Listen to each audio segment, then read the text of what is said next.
Բարև ձեզ եւ բարի գալուս, դուք գտնում եք Ջիհատետ նորաբաց ալիքում։ Այսօրվա իմ առաջին թողարկման մեջ մեզ սպասում է միաժամանակ համ շատ հետաքրքիր, համ էլ շատ պատասխանատու օր։ Այսօր մեր թիմը մասնակցելու է Ջերմուկ քաղաքի մարզահրապարակի բացմանը։ Մենք հիմա գտնվում ենք Գարեգին Նժդե հրապարակում եւ շարժվում ենք դեպի Ջերմուկ, իսկ դուք դիտեք կադրերը։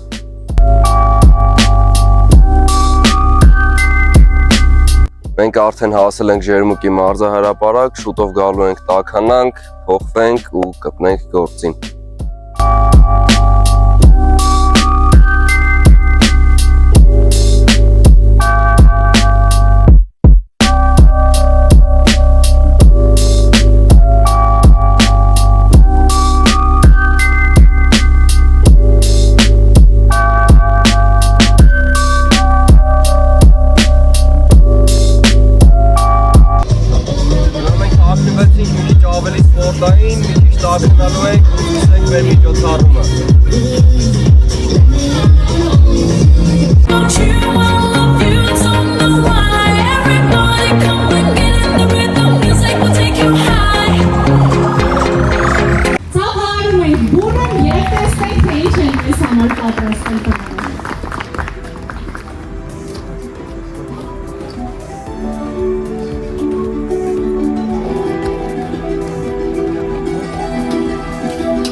Մարզահրապարակի բացումը վերջացավ շատ բարեհաջող, վաղը մեզ սպասվում է նոր մարզահրապարակի բացում, բայց անունը թողնում եմ անակնկալ։ Մինչ մյուս վիդեո։